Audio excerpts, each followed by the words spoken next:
ఇంత నంబర్ చూస్తూ ఉంటే ఏమైనా కొంచెం భయంగానే ఉంది. ఇంతమందికి ఈ టైంని కేటాయించి శ్రద్ధగా కూర్చుని వినాలి, నేర్చుకోవాలి అనే ఆశ ఉంది అని అంటే దీన్ని వీళ్ళు ఎంత సీరియస్గా తీసుకుంటున్నారు. దీనివల్ల నాకు ఒక పెద్ద ఇబ్బంది, ఒక పెద్ద మేలు జరుగుతున్నాయి. ఇబ్బంది ఏంటంటే వారం పొడుగుతా నేను బైబిల్ సర్వే గురించి ఒక పక్కన ఒక కంపార్ట్మెంట్ పనిచేస్తా ఉంది మైండ్లో. ఏదో ఒక రూపేణ ఎక్కడో ఒక చోట ఏదో ఒక బుక్లో నుండి సైట్లో నుండి నేను బైబిల్ సర్వే కోసం చదువుకుంటూనే ఉంటున్నాను. అంటే I'm almost on my toes. రెండో విషయం ఏంటి అని అంటే తద్వారా నేను విపరీతంగా చదువుకోవడానికి అవకాశం ఏర్పడింది. చదువుతూ ఉంటాను నేను రెగ్యులర్గా. అయితే మరింత ఎక్కువగా చదువుకునేటువంటి అవకాశం, ఫోకస్డ్గా చదువుకునే అవకాశం ఏర్పడింది. నన్ను ఏవైనా బుక్స్ కానీ బిబ్లియోగ్రఫీ కానీ సజెస్ట్ చేయమని చెప్పి వరకుమార్ గారు అడిగారు. తర్వాత ఒకరిద్దరు బ్రదర్స్ కూడా అడిగారు. ఒక బిగ్ లిస్ట్ తయారు చేస్తున్నాను నేను రిఫర్ చేసేది ప్రతిదీ ఆ లిస్ట్లోకి వచ్చేలా చూస్తున్నాను. కానీ అదంతా మీకు ఇవ్వడం కంటే కొన్ని థింగ్స్ మాత్రం మీకు హైలైట్ అయ్యేలా ఇస్తే సరిపోతుంది అనిపించింది. తర్వాత నా దగ్గర కొన్ని డాక్యుమెంట్స్, కొన్ని బుక్స్ ఉన్నాయి. నేను డౌన్లోడ్ చేసినవి కానీ ఎవరి దగ్గర నుంచి అయినా సరే సంపాదించినవి కానీ సాఫ్ట్ కాపీస్ ఉన్నాయి. ఆ సాఫ్ట్ కాపీస్ కూడా నేను మీకు క్లాస్లో షేర్ చేస్తాను. మీరు వాటిని ఉపయోగించుకోవచ్చు.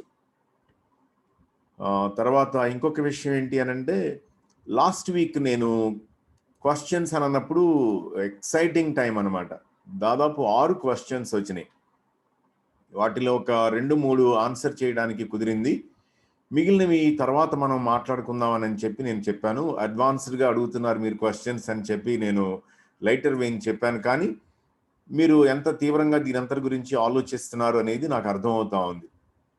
400 సంవత్సరాల సైలెన్స్ తర్వాత సుమియోను, అన్నా అనే ప్రవక్త్రి, తర్వాత యోసేపు, మరియలు, ఎలిజబెత్ జకర్యాలు ఏ విధంగా విశ్వాసంగా ఉండగలిగారు. తర్వాత పేతుర్ని పామరుడు అని చెప్పి ఎలాగూ వర్ణించడం కుదిరింది. తర్వాత నరేంద్ర గారు ఒక ప్రశ్న వేశారు. ఆదికాండానికి నిర్గమకాండానికి మధ్యలో ఉన్నటువంటి ఆ సైలెంట్ పీరియడ్, అంటే వాళ్ళు ఐగుప్తు బానిసత్వంలో మిగిలిపోయినటువంటి పీరియడ్కి, పాత నిబంధనకి కొత్త నిబంధనకి మధ్యలో ఉన్నటువంటి సైలెంట్ పీరియడ్కి మనం ఏమైనా పోల్చడానికి అవకాశం ఉందా అని చెప్పి ప్యారలల్స్ మాట్లాడేటప్పుడు దాని గురించి కూడా మాట్లాడతాను అని చెప్పాను నేను. తర్వాత సునీత అనుకుంటా బహుశా ఆమె టైప్స్ ఆఫ్ గ్రేస్ గురించి, grace before and after old testament, తర్వాత grace in the new testament అని అడిగారు. తర్వాత హై ప్రీస్ట్ గురించి అన్నమాట, ప్రధాన యాజకుడు, ఆయన వంశావళి, అహరోను కుటుంబం అన్నది అడిగారు. దాని గురించి నేను ఒక స్టేట్మెంట్ చేసి తర్వాత దానికి వేరే విధంగా నేను కరెక్ట్ థింగ్స్ చెప్పాను. కానీ ఒక స్టేట్మెంట్ కొంచెం రాంగ్ స్టేట్మెంట్ చేశాను అన్నది నేను తర్వాత మళ్ళీ క్లాస్ వింటూ ఉండగా నాకు అర్థమైంది. నేను మళ్ళీ ఒకసారి ఏం చెప్పాను ఏంటనేటువంటిది కరెక్ట్ చేసుకోవడం కోసం విన్నాను. సో దానికి తర్వాత నేను కరెక్ట్ ఎక్స్ప్లెనేషన్ చెప్పాను. కానీ ఆ ప్రైమరీ స్టేట్మెంట్ ఏమైనా మనసులో మిగిలిపోయింది మన డౌట్ ఉంది. దాన్ని మనం తర్వాత మాట్లాడేటప్పుడు with reference to the genealogies in Matthew and Luke అని అడిగారు. కాబట్టి వాటిని స్టడీ చేసేటప్పుడు మాట్లాడదాం. తర్వాత ఓల్డ్ టెస్టిమెంట్ హిస్టారికల్ బ్యాక్గ్రౌండ్లో ఆయా రకాల నాగరికతల గురించి అని అన్నారు అనమాట. నేను ఒక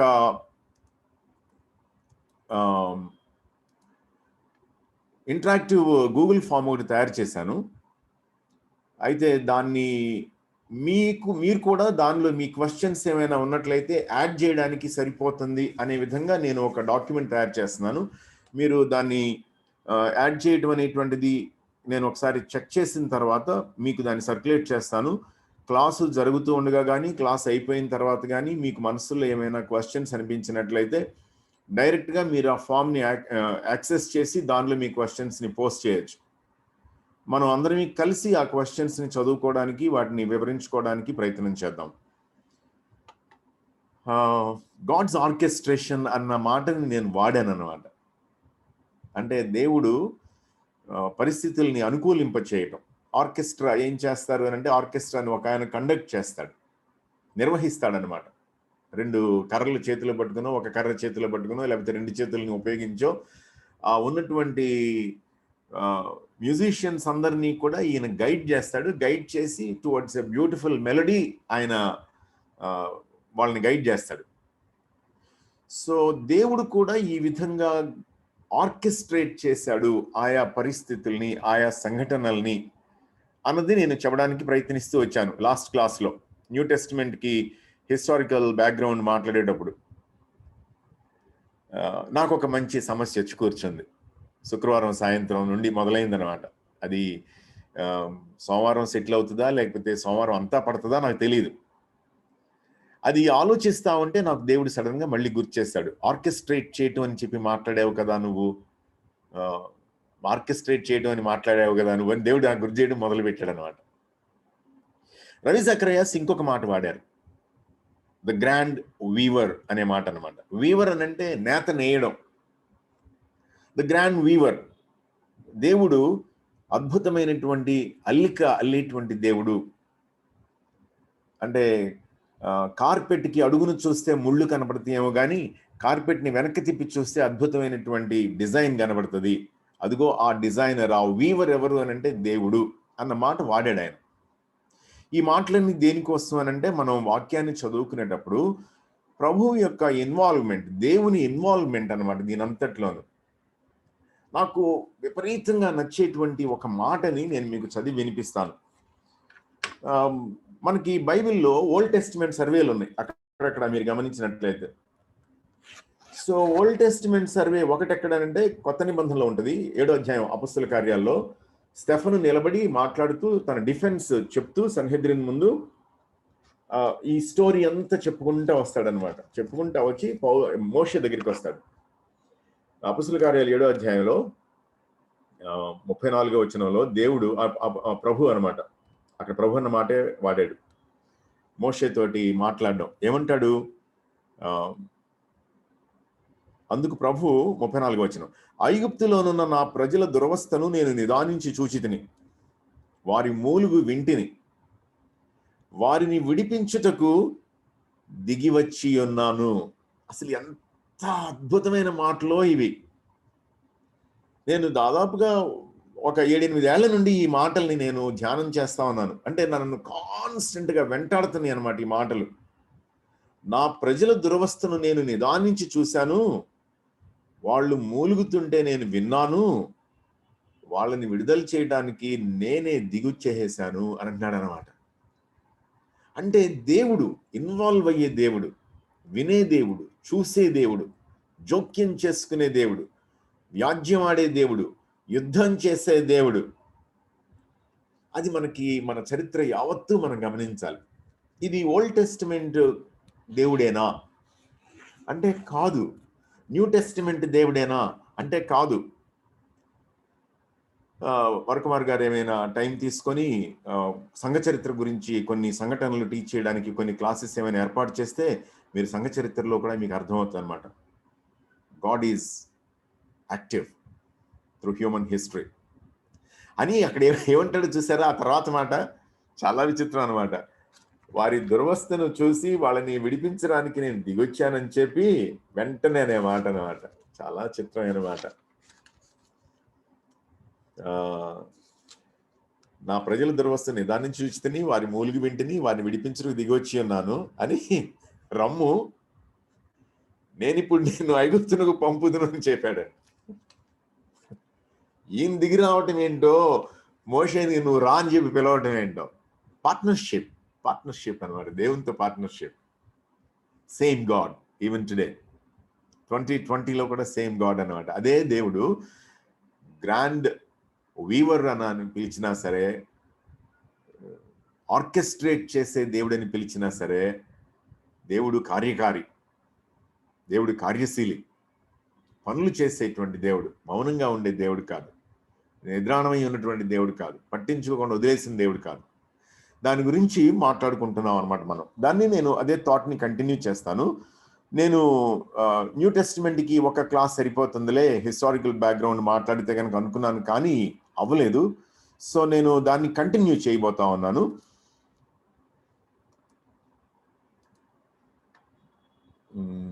మంచి థాట్స్ అనమాట. మళ్ళీ మీరు ఎక్కడ నన్ను ఆపాలి అని అనుకున్నా సరే అక్కడ ఆపేసేయచ్చు, ఏమి ఇబ్బంది లేదు. మధ్యలో ఆపి నన్ను క్వశ్చన్స్ తోటి మనం ఇంటరాక్షన్లోకి వెళ్ళొచ్చు. మీకు నా నా నా ప్రెజెంటేషన్ కనబడుతుందా, లేకపోతే ప్రెజెంటర్ వ్యూ కనబడుతుందా?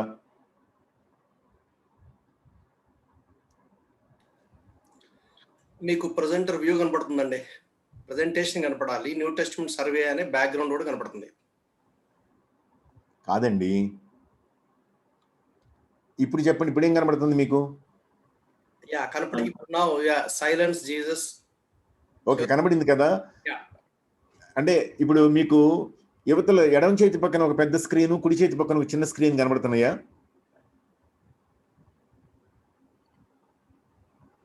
నో, యాక్చువల్లీ మీ స్క్రీన్ కనపడుతుంది. ఓకే, అంటే విషయం ఏంటంటేనండి, క్లాస్లో ఉన్నటువంటి వాళ్ళకి ఇదొక పాయింట్ ఏంటి అంటే, జూమ్లో పవర్ పాయింట్ వాడేటప్పుడు మీరు ప్రెజెంటర్ వ్యూ పెట్టుకొని ప్రెజెంటేషన్ ఇవ్వచ్చు. అంటే ప్రెజెంటర్ వ్యూ పెడితే ప్రయోజనం ఏంటి అని అంటే, క్లాస్లో కూర్చున్న వాళ్ళకేమో మెయిన్ స్క్రీన్ కనబడుతూ ఉంటుంది.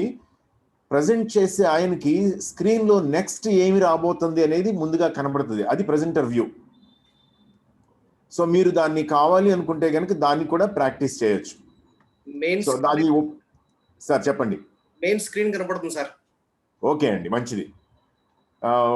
వీలుంటే కనుక నేను నా దగ్గర ఉన్నటువంటి స్క్రీన్ షాట్ తీసి క్లాస్లో పెడతాను. దాన్ని బట్టి మీకు అర్థమవుతుంది, మీకు తెలుస్తుంది. ట్రై చేయొచ్చు దాన్ని మీరు. ఓకే అండి, ఈ విషయాలు నేను మీతోటి ఇంతకుముందు మాట్లాడున్నాను.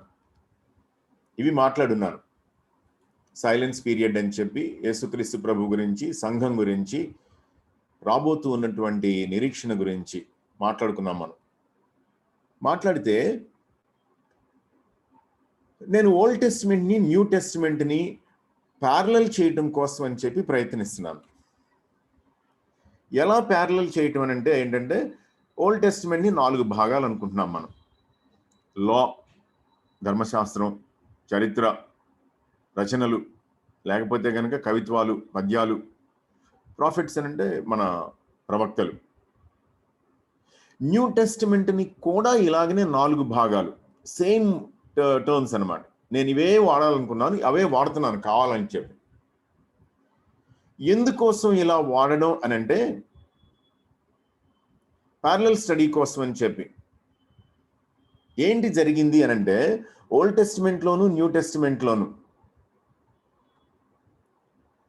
పంచకాండాలు ఉంటే, పంచకాండాలకి బదులుగా న్యూ టెస్టిమెంట్లో మనకి ఏం కనబడుతుంది అని అంటే, చూపిస్తున్నాను ఒక్క నిమిషం. ఇవి మెయిన్ టాపిక్స్ అని అనుకుంటే కనుక, పంచకాండాలకు ఎదురుగా ఏముంది అని అంటే 4 సువార్తలు కనబడతాయి మనకి. మీరు కావాలనుకుంటే చరిత్ర అని అనుకోండి. టాపికల్ ప్యారలల్ అనమాట ఇది, థిమాటిక్ ప్యారలల్. ఇంకా చాలా చాలా థింగ్స్ గురించి మాట్లాడొచ్చు, కానీ కొంచెం స్పష్టంగా మనకి కనబడేవి.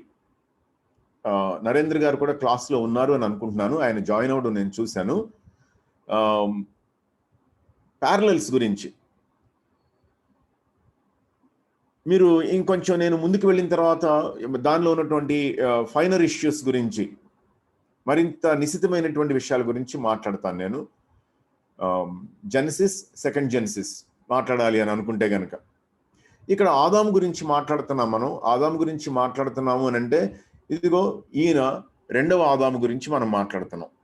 లేకుంటే కనుక కడపటి ఆదాము అని మనం అంటున్నాం ఆయన్ని పట్టుకుని.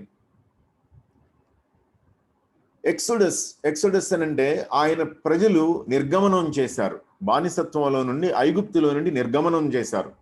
మీరు గమనించినట్లయితే అదే మాటని యేసుక్రీస్తు ప్రభు రూపాంతర కొండ మీద మోషేతోనూ ఏలియాతోనూ మాట్లాడేటప్పుడు తాను జరుపబోవు నిర్గమనమును గూర్చి మాట్లాడుచుండెను. అవి మాటలు, అక్కడ వాడినటువంటి మాటలు ఎక్సోడస్ గురించి. ఇంగ్లీష్ బైబిల్ ఎక్సోడస్ అన్న మాట వాడకుండా డిపార్చర్ అన్న మాట వాడింది అనమాట. కానీ అక్కడ నిర్గమనమే, ఇక్కడ నిర్గమనమే. అక్కడ నిర్గమనం అది, ఇక్కడ నిర్గమనం కల్వరి శిలువ మీద జరిగింది. తన కోసం అని చెప్పి విమోచించినటువంటి ఒక జనాంగాన్ని, ఇశ్రాయేలు జనాంగాన్ని ప్రభు తయారు చేసుకుంటే, ఇదిగో తన కోసం విమోచించినటువంటి ఒక జనాంగాన్ని మన కోసం, మనల్ని ఆయన తయారు చేశాడు. రాజులైన యాజక సమూహం, పరిశుద్ధ జనం, దేవుని సొత్తైన ప్రజలు. తర్వాత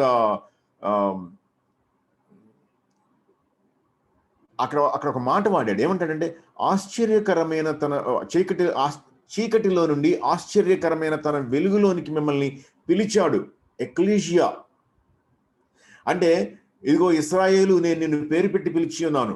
ఓ సంఘమా, నేను నిన్ను పేరు పెట్టి పిలిచి ఉన్నాను. నూతన ఇశ్రాయేలు ప్యారలల్స్ గురించి మాట్లాడుతున్నాను.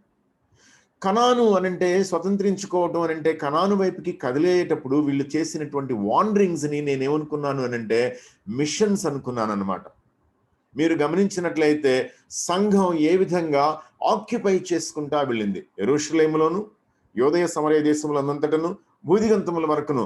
అంటే మిషన్స్ తోటి దేవుని సంఘం ఏ విధంగా కనానుని పంచుకుంది. రైటింగ్స్ దగ్గరికి వచ్చేటప్పటికి నేనేమనుకున్నాను అనంటే ఎపిజిల్స్ అనమాట.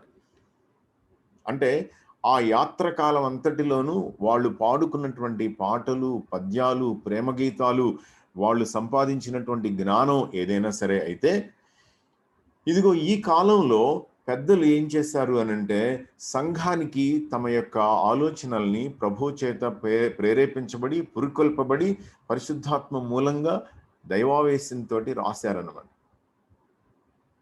ఎగ్జైల్ గురించి మనం మాట్లాడాలి అనంటే పర్సిక్యూషన్ గురించి మనం మాట్లాడుకోవచ్చు. అంటే దేవుడు ఏం చేశాడు అనంటే నిలకడగా ఒక్క చోట వీళ్ళని సెటిల్ అయిపోనివ్వలేదు. మీరు గమనించినట్లయితే నేను పర్సిక్యూషన్ గురించి అపొస్తలుల కార్యాలు మాట్లాడేటప్పుడు కానీ లేకపోతే ఆ ముందు కాలంలో కానీ నేను మాట్లాడతాను. నాకు ఏమనిపిస్తుంది అనంటే నేను కొంచెం గట్టి మాట ఏమైనా చేస్తాను. ఎందుకోసం చేస్తాను, దానికి బ్యాక్గ్రౌండ్ ఏంటో కూడా చెప్తాను. నేను persecution is a missional necessity అని అనుకున్నాను అనమాట. నేను 1986లో ఒక స్టూడెంట్ ఆర్గనైజేషన్లో పనిచేసేవాడిని. ఆ ఆర్గనైజేషన్కి అప్పటికి మంచి న్యూస్ మ్యాగజైన్ లేదు, ఏదో న్యూస్ లెటర్ లాగా నడుస్తూ ఉండేదన్నమాట. సరే, నాకు దేవుడు ఫుల్ టైం పిలుపునిచ్చాడు, నేను అందుకని పనిచేస్తాను అని చెప్పానంటే వాళ్ళు ఏం చేశారంటే నేను ఎంఏ ఇంగ్లీష్ చదువుకున్నాను అని చెప్పి నాకు వాళ్ళ న్యూస్ లెటర్ని అప్పగించారు. నా పైన ఒక డిపార్ట్మెంట్ ఉండేది. ఆ డిపార్ట్మెంట్ సెక్రటరీ గారు నన్ను పర్యవేక్షించేవాళ్ళు. అయితే నాకు ఫ్రీ హ్యాండ్ ఇచ్చేసారు. నేనేం చేసేవాడిని అనంటే ఆంధ్రప్రదేశ్లో ఉన్నటువంటి అన్డివైడెడ్ ఆంధ్రప్రదేశ్ అనమాట. ఆంధ్రప్రదేశ్లో ఉన్నటువంటి అన్ని జిల్లాల్లో నాయకుల్ని సంప్రదించి మీరు ఏమైనా ఒక ఆర్టికల్ రాస్తారా, ఒక పోయం రాస్తారా, ఒక క్యారెక్టర్ స్టడీ చేస్తారా, ఇట్లా అడిగి తెప్పించుకునేవాడిని. ఆ కాలంలో 86-87 మధ్య సంగతి అనమాట ఇది. ఆ కాలంలో ఒక పెద్ద ప్రొఫెసర్, ఒక ఆయన హిస్టరీ ప్రొఫెసర్ అనమాట, అమెరికాలో పిహెచ్డి చేశాడు ఆయన. ఆయన ఏం చేశారు అని అంటే పర్సిక్యూషన్ గురించి ఒక ఆర్టికల్ రాశాడు. ఆయన ఆర్టికల్ రాసి ఆయన ఏ కోణంలో మాట్లాడుతూ వచ్చారంటే ఇదిగో ఈ కోణంలో మాట్లాడుతూ వచ్చారు. హింస అనేటువంటిది అవసరం అనే కోణంలో మాట్లాడారు ఆయన. నేనంతా సరిగ్గా 21-22 మధ్య వయసు అనమాట నాది. ఏం జ్ఞానం ఉంటుంది నాకు తెలియలేదు. నేను ఆయన ఆర్టికల్ వేయకుండా ఆపించాను. తర్వాత ఆయన కలిసిన తర్వాత ఆయనతోటి మాట్లాడాను. మరి ఆ తర్వాత నేను దాన్ని పబ్లిష్ చేశానా చేయలేదా నాకు తెలియదు, మర్చిపోయాను నేను ఎప్పటి సంగతి. I'm talking about 86-87. కానీ తర్వాత కాలంలో నేను వాక్యం చదువుకునేటప్పుడు పెద్దలు రాసినటువంటివి వాళ్ళ జ్ఞానాన్ని చదువుకునేటప్పుడు నాకు అర్థమైనటువంటి విషయం ఏంటి అనంటే persecution is a missional necessity. Mission movement సందర్భంగా హింస అనేటువంటిది ఒక అవసరం. నాకు అర్థమైనటువంటి విషయం. దాన్ని నేను సపోర్ట్ చేసుకోవడానికి కమింగ్ క్లాసెస్లో నేను ఖచ్చితంగా మాట్లాడతాను. మీరు దాని నిమిత్తం కావాలనుకుంటే నన్ను క్వశ్చన్ చేయొచ్చు. ఆఖరి విషయం ప్రాఫిట్స్ ఏంటి అనంటే, ప్రవక్తలు ఏంటి అనంటే రెవల్యూషన్ అనమాట, దానిలో ఉన్నటువంటిది. సో ఈ మధ్యలో అనంటే ఈ ఎక్సోడస్, జెనసిస్కి ఎక్సోడస్కి మధ్యలో ఉన్నటువంటి సైలెంట్ పీరియడ్, ఇక్కడ ప్రాఫిట్స్కిను ఇక్కడ 4 గాస్పెల్స్కి మధ్యలో ఉన్నటువంటి సైలెంట్ పీరియడ్ ఏమైనా డెలిబరేట్ అనంటే గనక నాకు తెలియదు. అది it depends on human beings అనుకోవాలా, it depends on God himself అనుకోవాలా నాకు తెలియదు. అయితే నాకు అర్థమైనటువంటి విషయం ఏంటి అనంటే ఈ కాలం అంతటిలోనూ, పోయిన క్లాస్లోను అంతకుముందు క్లాస్లోను సత్యనారాయణ గారు ఒక స్టేట్మెంట్ చేశారు. దేవుడు మౌనంగా ఉన్నాడేమో కానీ పనిచేస్తా ఉన్నాడు అనేటువంటిది. దాని గురించి మనం మరి కొంచెం ఎక్కువసేపు మాట్లాడతాం ఈ పూట, రకరకాల థింగ్స్ గురించి నేను మాట్లాడేటప్పుడు. బహుశా దేవుడు ఈ పీరియడ్ అంతటినీ కూడా ఉపయోగిస్తున్నాడేమో. ఎలా? ఈ విషయాలు మీకు ఆల్రెడీ నేను చెప్పేసాను. ఆయా రకాల సామ్రాజ్యాలు ఎలా పుట్టుకొచ్చినాయి, అంతరించిపోయినాయి, ఒకదాని తర్వాత ఒకటి ఏం జరిగినాయి అనేటువంటిది నేను మీకు చెప్పుకొచ్చాను.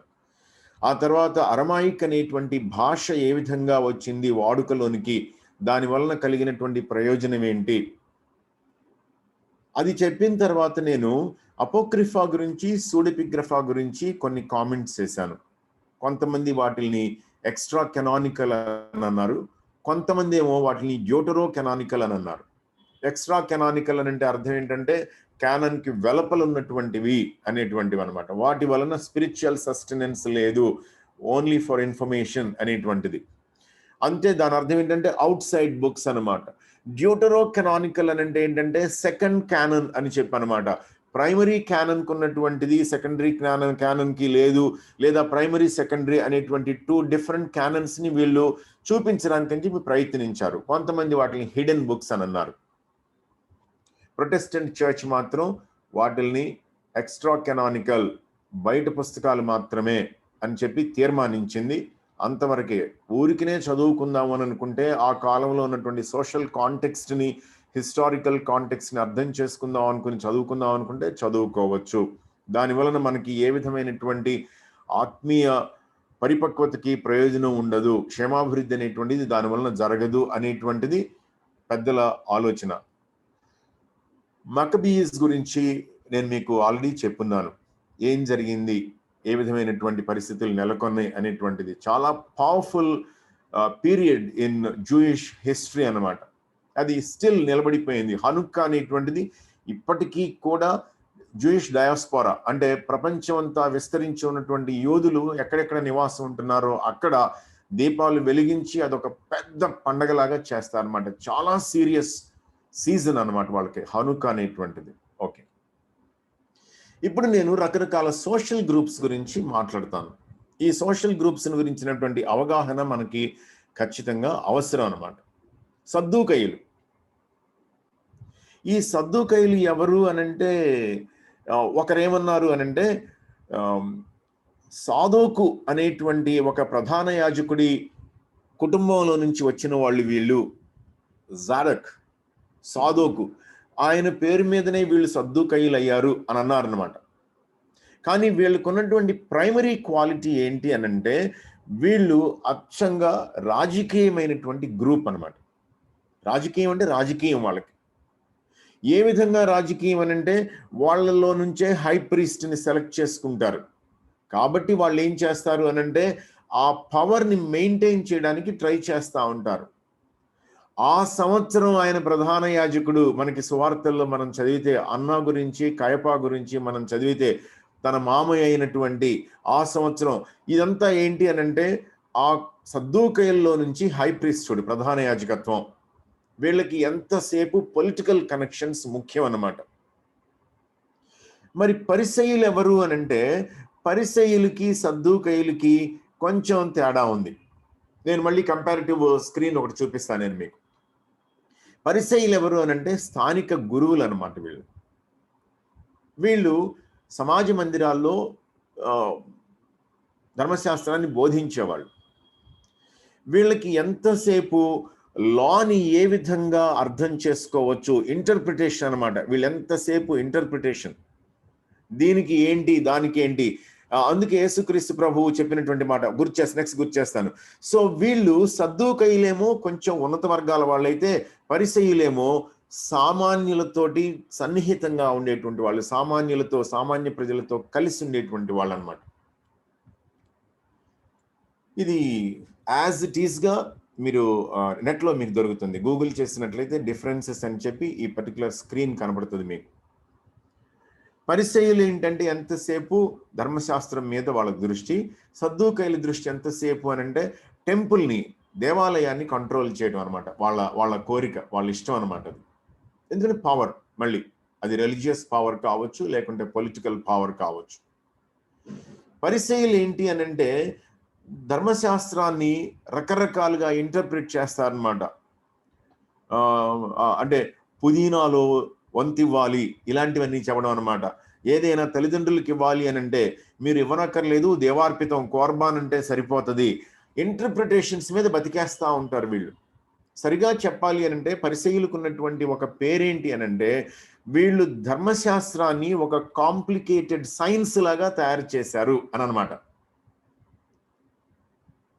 సద్దూకైలు ఏమంటారు అని అంటే ఇంటర్ప్రిటేషన్స్ ఏమి లేవు, అక్కడ ఏముందో అది అంతవరకే, ఆ ద్వారా ధర్మశాస్త్రం మాత్రమే అనమాట. తర్వాత మీరు గమనించినట్లయితే పరిసయ్యులేమో మధ్యతరగతి ప్రజలు, సద్దూకైలేమో ఉన్నత వర్గాలు అనమాట. వెల్త్ విషయంలో, డబ్బుల విషయంలో, అధికారం విషయంలో. పరిసయ్యులు పునరుత్థానాన్ని నమ్ముతారు కానీ సద్దూకైలు పునరుత్థానాన్ని నమ్మరు. పౌలు కూడా ఈ పర్టిక్యులర్ డిఫరెన్స్ మీద ప్లే చేశాడు. తనని మహాసభ ముందుకు తీసుకుని వచ్చి నిలబెట్టినప్పుడు ఆయన వీళ్ళిద్దరి మధ్యలో ఉన్నటువంటి డిఫరెన్స్ మీద ప్లే చేశాడు అనమాట. మీరు మనం తర్వాత అపొస్తలుల కార్యాలు చదువుకున్నప్పుడు గుర్తు చేసుకోవచ్చు. సో వీళ్ళకి ఆఫ్టర్ లైఫ్ అనేటువంటిది ఆల్రెడీ రిజరెక్షన్లో మీకు అర్థమైపోతా ఉంటుంది. ఈ పరిసయ్యులకి ఎంతసేపు ఏంటంటే తాము మాత్రమే నీతిమంతులు, మేము చాలా నిష్ఠగా నీతిగా ఉంటాం కాబట్టి ఈ నాయకులు అమ్ముడుపోయారు, లేకపోతే డబ్బుల కోసం చూసుకుంటారు టైప్ థింకింగ్ అనమాట వాళ్ళది. అందుకోసమని వాళ్ళు యూదుల నాయకుల నాయకత్వాన్ని పెద్దగా గౌరవించరు, అంగీకరించరు. వాళ్ళకి ఎంతసేపు తమని తాము నీతిమంతులుగా కనబరుచుకోగలైనటువంటి బ్యాచ్ అనమాట ఇది. సద్దూకైలు అలా కాదు, వాళ్ళకి పొలిటికల్ పవర్ కావాలి, వాళ్ళు ప్రతిదాన్ని కంట్రోల్ చేయాలి, వాళ్ళకి డబ్బులు కావాలి, రోమన్ గవర్నమెంట్ తోటి వాళ్ళు కనెక్షన్స్ పెట్టుకుంటారన్నమాట. సన్హెద్రిన్ అనంటే మీరు ఏంటి అనంటే, సన్హెద్రిన్ అనేటువంటిది వాళ్ళ యూదుల యొక్క మహాసభ. అది దానికి మీరు ఏం చెప్పొచ్చు అనంటే, మీరు గమనించినట్లయితే ఇట్స్ ద రూలింగ్ కౌన్సిల్, పరిపాలించేటువంటిది. ఏ విధంగా పరిపాలించేది అంటే లెజిస్లేటివ్. ఏంటి లెజిస్లేటివ్? చట్టాలు. దేనిలో నుంచి చట్టాలు వాళ్ళకి? తోరాలో నుంచి, అంటే ధర్మశాస్త్రంలో నుంచి చట్టాలు వాళ్ళకి. అంతేకాకుండా వాళ్ళు జ్యుడిషియల్ కోర్ట్ అనమాట. అంటే వాళ్ళే తీర్పులు చెప్పడానికి వాళ్ళ చేతుల్లోకి తీసుకుంటారు.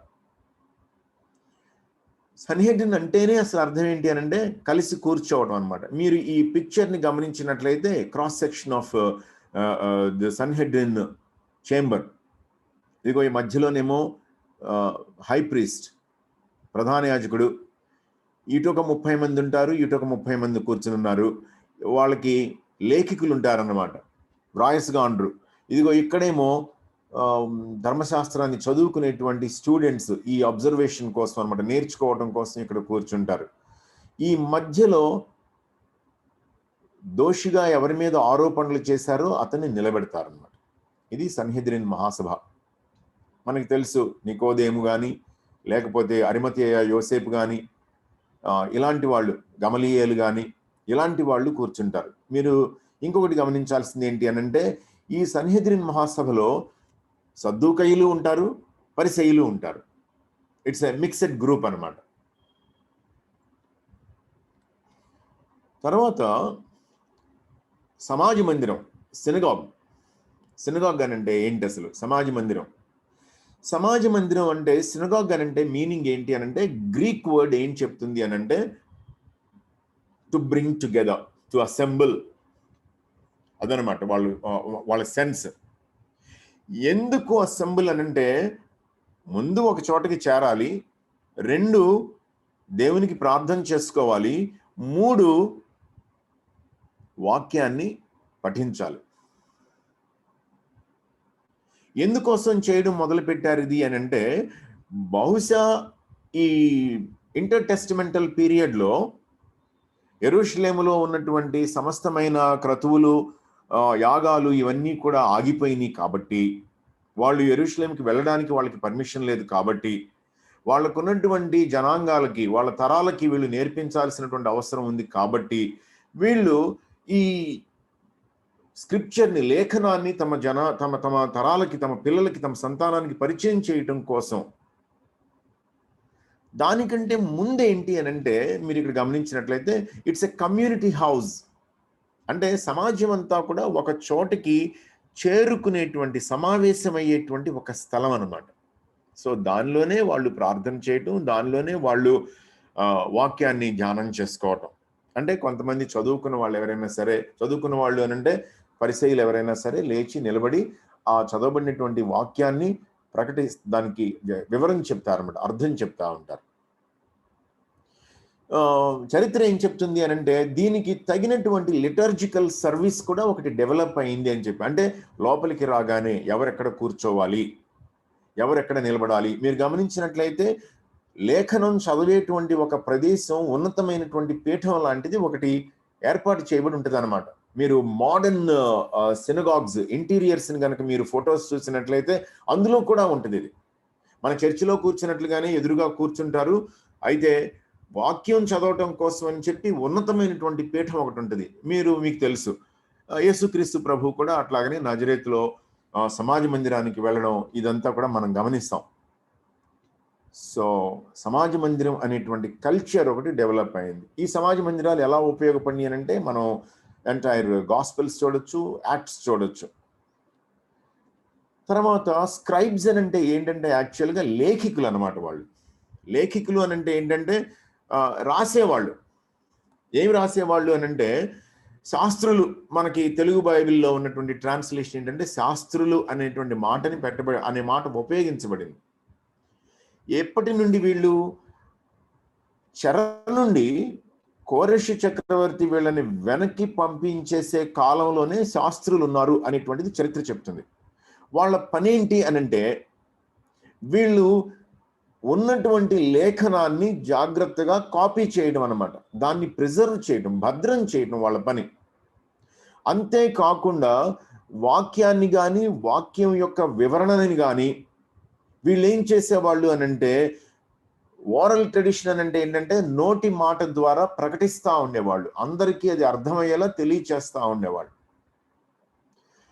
దాని గురించే అని మీతో చెప్పబడిన మాట మీరు విన్నారు కదా అని అంటాడనమాట యేసుక్రీస్తు ప్రభు పర్వత ప్రసంగం అంతా కూడా చేసేటప్పుడు. అని మీతో చెప్పబడిన మాట మీరు విన్నారు కదా, అని మీతో చెప్పబడిన మాట మీరు విన్నారు కదా అంటే ఏంటంటే ఈ వినికిడి జ్ఞానం అనేటువంటిది ఎవరి ద్వారా వచ్చింది అని అంటే ఇదిగో ఈ స్క్రైబ్స్ అనమాట, ఈ శాస్త్రుల ద్వారా వచ్చింది. వాళ్ళు లేఖనాన్ని రాయడమే కాకుండా పరిసయ్యులు దాన్ని ఇంటర్ప్రిట్ చేస్తూ ఉంటే ఆ ఇంటర్ప్రిట్ చేసేటువంటి దాన్ని వీళ్ళు ప్రచారం చేస్తూ ఉండేవాళ్ళు అనమాట. అది ఒకదాని తర్వాత ఒకటి సూత్రాల వెంబడి సూత్రాలుగా తయారైపోయి పెద్ద కాంప్లికేషన్ అయిపోయింది అనమాట సామాన్య ప్రజలకి.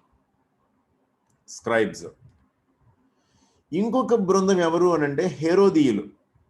హేరోదీయులు అంటే ఎవరు కాదు, వీళ్ళు బాగా డబ్బులున్న వాళ్ళు. వీళ్ళకి ఏం కావాలి అని అంటే తమ డబ్బులు భద్రంగా ఉండాలి, అంతేకాకుండా సమాజంలో వాళ్ళ స్థానం భద్రంగా ఉండాలి. కాబట్టి హేరోదు చక్రవర్తిని లేదా హేరోదు రాజుని, హేరోదు రాజు కుటుంబీకుల్ని సపోర్ట్ చేయాలి. అంతేకాకుండా రోమ్ తోటి సత్సంబంధాలను నెలకొని ఉంచుకోవాలి. హేరోదు స్ట్రాటజీ అన్నమాట ఇది. హేరోదు ఏ విధంగా రాజయ్యాడు అని అంటే అలానే రాజయ్యాడు. రోమ్ని ప్లీజ్ చేశాడు, రోమ్ తోటి ఆ రిలేషన్ మెయింటైన్ చేశాడు, రోమ్ని రికగ్నైజ్ చేశాడు. తనంతట తాను ఈ ప్రజలకి ఏమైనా కావాల్సినటువంటివి చేయడానికి ప్రయత్నిస్తూనే రోమ్ నుండి తనకి ఏ విధమైనటువంటి ప్రమాదం లేకుండా చూసుకుంటా వచ్చాడు. హెరోడియన్స్ అందరూ కూడా అట్లాంటి వాళ్ళేనమాట. అదే బ్యాచ్ కాంప్రమైజర్స్. వాళ్ళు ఎవరితో కాంప్రమైజ్ అవుతారు అని అంటే అధికారంలో ఉన్నటువంటి వాళ్ళతోటి కాంప్రమైజ్ అవుతారు. యాంటిపేటర్ అనేటువంటి వాడి నుంచి వచ్చాడనమాట ఈ హేరడ్ అనేటువంటి వాడు. సో కొంతమంది ఏమంటారు అని అంటే అసలు హేరోదు నిజానికి యూదుడు కాదు, హీ వాజ్ ఎన్ అరబ్ అని అంటారు అనమాట. అది ఎంతవరకు అని అంటే మనం చరిత్ర చదివితే కొంతవరకు ఇది నిజమేనేమో అనిపిస్తుంది అనమాట. యాంటీపేటర్ అంటే out of pater father. So Herod అని అంటే కనుక అదిగో యాంటీపేటర్ వాళ్ళ అంతిప, హేరోదు అంతిప మనకి తెలుగు బైబిల్లో ఉన్నటువంటి మాటలు అనమాట.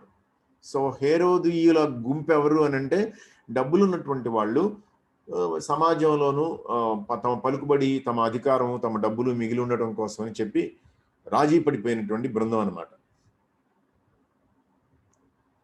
ఎస్సీన్స్ అనేటువంటి ఒక గ్రూప్ ఉంది. మనం ఈ ఎస్సీన్స్ని కూడా గుర్తుపెట్టుకోవాలి జాగ్రత్తగా. ఎందుకు గుర్తుపెట్టుకోవాలి అని అంటే వీళ్ళు ప్రజల్లో కలిసేటువంటి వాళ్ళు కాదు, భిన్నంగా ఉండేటువంటి వాళ్ళు. వీళ్ళు ఎలాంటి వాళ్ళు అని అంటే ఇహలోకపరమైనటువంటి సౌకర్యాలని ఏ విధంగానూ కూడా పట్టించుకొని వాళ్ళు. They shunned all physical comforts, pleasures. ఒక చోట నివాసం ఉండిపోవటం అనేది, లేకపోతే ఇళ్ళు కట్టుకోవటం అనేది, తోటలు వేసుకోవటం అనేది, పట్టణాలను నిర్మించడం అనేటువంటిది వీళ్ళకి అసలు ఏ విధంగానూ వాళ్ళకి నచ్చదనమాట. వీళ్ళు ఎలాంటి వాళ్ళు అనంటే కొత్త నిబంధన సంఘం లాంటి వాళ్ళు అనమాట. కొత్త నిబంధనలో కూడా అంటే ఆదిమ సంఘం కూడా ఏం చేసింది అనంటే, ఎవరికి వాళ్ళు తమకున్నటువంటి డబ్బు యావత్తు తీసుకుని వచ్చి అపొస్తలుల పాదాల దగ్గర పెట్టారు. ఎవరికి ఎంత అవసరం ఉంటే అంత దానిలోంచి తీసుకున్నారు. ఎవరికి కొదువు లేకుండా పోయింది. ఎవరు కూడా ఇది నాదే అని చెప్పి, నా సొంతమే అని చెప్పి అనుకోలేదు. దాన్ని ఏమన్నారు అంటే, ఎస్సీన్స్ అంతకు ముందే దాన్ని ప్రాక్టీస్ చేశారు అని అంటారు అనమాట. వీళ్ళు ఏంటి అంటే వన్ పర్స్ కమ్యూనిటీ. వీళ్ళు కూడా ఈ స్క్రైబ్స్, శాస్త్రుల లాగా వీళ్ళు చేసినటువంటి పని ఏంటి అనంటే, లేఖనాన్ని వీళ్ళు భద్రం చేశారు. ఏ ప్రాంతంలో భద్రం చేశారు?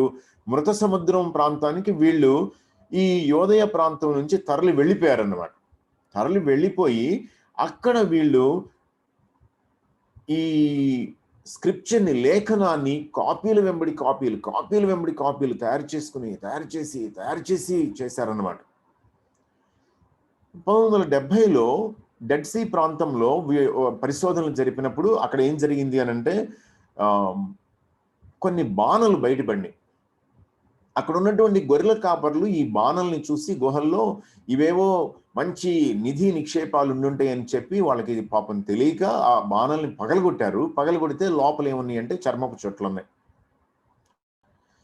సో ఈ విషయం బయటికి పొక్కి ఆర్కియాలజిస్ట్ అక్కడికి వెళ్ళేప్పటికే చాలా వరకు పాడైపోయినాయి అనమాట. ఈ గాలికి అట్లా ఎక్స్పోజ్ అయ్యి మొత్తానికి నాశనం అయిపోయినాయి.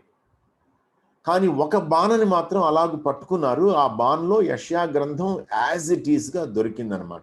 వాటిని మనం ఇవాళ ఏమంటున్నాం అంటే డెడ్ సీ స్క్రోల్స్ అని అంటున్నాం. ఆ డెడ్ సీ స్క్రోల్స్ ఉండడానికి కారణం ఎవరు అనంటే ఎస్సీన్స్ అనమాట. చాలా మంది ఏమంటారు అనంటే, మనకి ఇర్మియా గ్రంథంలో ఉన్నటువంటి రేకాబీయులు అనేటువంటి గుంపే కాలక్రమేణా ఎస్సీన్స్ గా రూపాంతరం చెందారేమో అని అంటారనమాట. వీళ్ళకే మరో పేరు కూడా కుమ్రాన్ కమ్యూనిటీ అని అంటాం అనమాట. QUMRAN, కుమ్రాన్ కమ్యూనిటీ అని అంటాం. అక్కడ దొరికినటువంటి అవశేషాలని బట్టి వీళ్ళు ఆ ప్రాంతంలో ఏ విధంగా నివసించారు, ఎలాగూ తమ జీవన విధానాన్ని గడిపారు అనేటువంటిది స్పష్టమైంది అని చెప్పి చెప్తారు. ఓకే, మీరు ప్రతి గ్రూప్లో నుండి కనెక్ట్ చేసుకోవడానికి మీకు కొన్ని థింగ్స్ అర్థం అవుతా ఉంటాయి, మీకు తెలుస్తూ ఉంటాయి.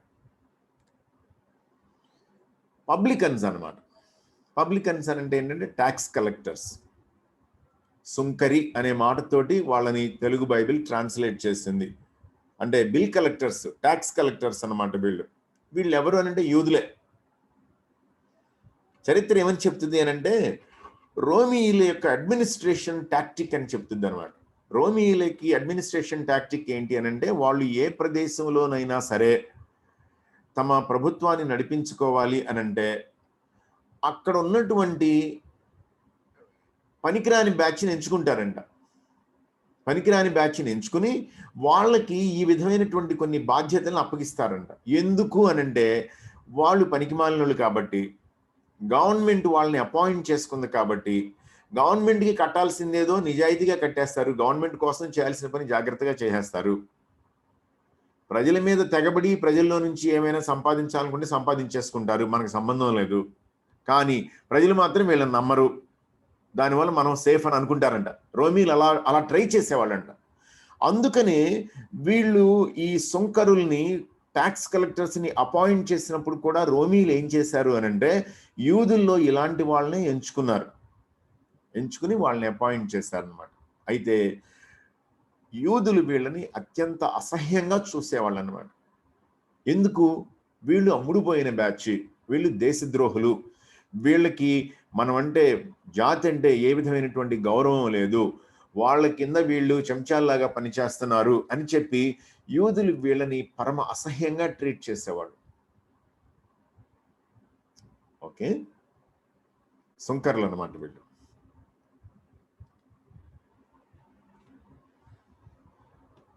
వీళ్ళు జెలట్స్ అన్నమాట. జలోతే అన్న మాటనే వాడారు యాక్చువల్గా. ఎవరు వీళ్ళు అనంటే, వీళ్ళు మంచి దేశభక్తులు, జాతి కోసం అని చెప్పి ప్రాణం పెట్టేసేవాళ్ళు వీళ్ళు. తీవ్రవాదులు అన్నమాట, ఉగ్రవాదులు. హింస ద్వారా తప్పించి మనం మన రాజ్యాన్ని విడుదల చేసుకోలేము అనేటువంటి నమ్మకం కలిగిన వాళ్ళు అనమాట. టైమ్ అండ్ అగైన్ ఆయా కాలాల్లో మీరు గమనించినట్లయితే ప్రభుత్వాలకు వ్యతిరేకం, ఎందుకంటే వాళ్ళకి ఉన్నటువంటి బెస్ట్ మోడల్ మీకు తెలుసు, మక్కబీయులు అనమాట. ఆ మక్కబీయుల్ని వీళ్ళు మోడల్గా తీసుకొని ఏమైనా సరే మనం ఈ విధంగా మళ్ళీ తిరగబడకపోతే మనకి ప్రయోజనం లేదు. ఎందుకోసం? యూదుల యొక్క బలమైన నమ్మకం ఏంటి అని అంటే, దావీదు సామ్రాజ్యపు వైభవం మళ్ళీ తిరిగి రావాలి, దావీదు సింహాసనం మీద కూర్చోవలసినటువంటి వాడు ఉన్నాడు, రావాల్సింది ఏమైనా సరే. అంటే అర్థం ఏంటి అని అంటే, వాళ్ళకి తెలిసినంత వరకు it should be a military conquest, సైనిక పరమైనటువంటి విజయం ఇది. అందుకోసం అని చెప్పి వాళ్ళు ప్రాణాలు పెట్టి పకడ్బందీగా పనిచేసేవాళ్ళు అనమాట. సో ఇదొక గ్రూప్, జాలట్స్ ఒక గ్రూప్ అనమాట. సో ఇక్కడ నేను ఒక్క నిమిషం బ్రేక్ తీసుకుంటున్నాను.